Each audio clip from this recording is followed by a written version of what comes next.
एक बार मगध राज्य के एक छोटे से गांव में आनंद नाम का युवक रहता था। आनंद मेहनती था, लेकिन बहुत जल्दी गुस्सा हो जाता था। उसे लगता था कि दुनिया उसके खिलाफ है। कभी लोग उसकी मेहनत को नहीं समझते, तो कभी परिवार उसकी बातों को अनसुना कर देता। धीरे धीरे उसका मन उदास और चिड़चिड़ा रहने लगा। एक दिन उसने सुना कि गौतम बुद्ध पास के राजगृह नगर में ठहरे हैं। लोग कहते थे, जो भी उनके पास जाता है उसका जीवन बदल जाता है। आनंद ने तय किया कि वह भी बुद्ध के पास जाएगा और अपने सवालों का जवाब पाएगा। अगले दिन आनंद बुद्ध के आश्रम पहुंचा। वहां बहुत से भिक्षु बैठे थे, कुछ ध्यान में लीन, कुछ मौन में मुस्कुरा रहे थे। वातावरण इतना शांत था कि आनंद को लगा जैसे समय ठहर गया हो। वह बुद्ध के सामने जाकर बोला, भगवान, मैं अपने जीवन से परेशान हूं। मैं सबको खुश करने की कोशिश करता हूं, लेकिन कोई खुश नहीं होता।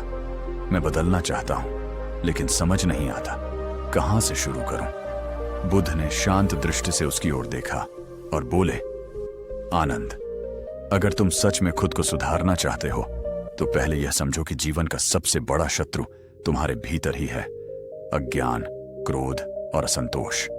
बुद्ध ने एक दीपक जलाया और बोले, देखो, यह दीपक यह अंधकार को नहीं भगाता, बस खुद जलता है। जब तुम खुद जलोगे, यानी खुद पर काम करोगे, तो तुम्हारे चारों ओर रोशनी अपने आप फैल जाएगी। आनंद ने पूछा, लेकिन भगवान, मैं खुद पर काम कैसे करूं?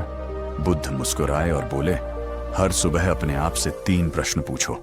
1, आज मैं कैसा महसूस कर रहा हूं? अगर तुम्हारा मन बेचैन है तो कोई बड़ा निर्णय मत लो, पहले खुद को शांत करो। 2, मैं आज किस एक आदत को थोड़ा बेहतर कर सकता हूं? छोटी आदतों में सुधार ही बड़ा परिवर्तन लाता है। 3, क्या आज मैंने किसी को बिना स्वार्थ के खुश किया? क्योंकि दूसरों के प्रति दया ही आत्मविकास का सबसे ऊंचा रूप है। आनंद ने तीनों प्रश्न लिख लिए और प्रण लिया कि वह हर दिन इनका अभ्यास करेगा। पहले ही दिन उसे कठिन लगा। जब वह बाजार गया, एक दुकानदार ने उसे बुरा कहा। आनंद को गुस्सा आया, लेकिन उसे बुद्ध के शब्द याद आए, गुस्सा जलते हुए कोयले की तरह है जो पहले तुम्हें ही जलाता है। उसने मौन साधा और उस व्यक्ति को मुस्कुराकर धन्यवाद दिया। घर आकर उसने महसूस किया कि उसका मन पहले से हल्का है। धीरे धीरे उसने क्रोध को नियंत्रित करना सीख लिया। 1 हफ्ते बाद जब वह बुद्ध के पास लौटा तो बोला, भगवान, मुझे लगता है मैं अब शांत हूं, लेकिन भीतर कुछ खाली खाली है। बुद्ध ने कहा, अब तुम्हें अगला कदम सीखना होगा, स्वयं को स्वीकारना। जब तक तुम खुद से प्रेम नहीं करोगे, तब तक शांति अधूरी रहेगी। बुद्ध ने एक पत्थर उठाया और बोले, यह पत्थर भारी है। अगर मैं इसे कुछ पल के लिए पकड़ूं तो कोई बात नहीं, लेकिन अगर मैं इसे पूरे दिन पकड़े रहूं तो यह बोझ बन जाएगा।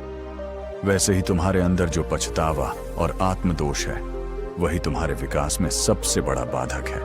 आनंद ने पूछा, तो मुझे क्या करना चाहिए?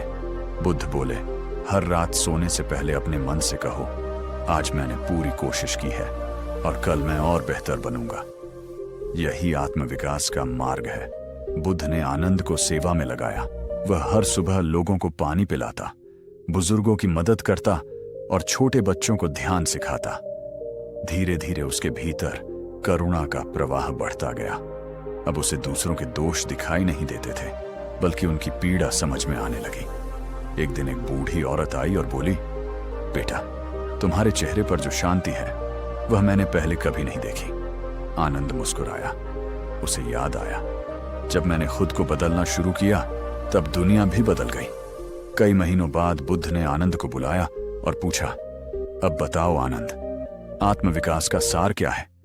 आनंद ने हाथ जोड़कर कहा, भगवान, मैंने सीखा है कि बदलाव बाहर नहीं, भीतर से शुरू होता है। जब मैं खुद शांत होता हूं तब लोग भी मुझे समझते हैं। जब मैं खुद प्रेम करता हूं तब दुनिया मुझे प्रेम लौटाती है, और जब मैं खुद को स्वीकारता हूं तब जीवन आसान हो जाता है। बुद्ध ने मुस्कुराकर कहा, यही तो बोध है आनंद, स्वयं को जानना ही सबसे बड़ा सुधार है। इस कहानी की सीख बहुत सरल है, खुद को समझो, खुद पर काम करो और खुद से प्रेम करो। जब इंसान अपने विचार, अपनी आदतें और अपने व्यवहार में सुधार लाता है तो पूरा संसार उसके साथ बदल जाता है। इसलिए दुनिया को बदलने की कोशिश मत करो, पहले खुद को बेहतर बनाओ, क्योंकि जब तुम बदलते हो तो पूरी दुनिया तुम्हारे साथ बदल जाती है।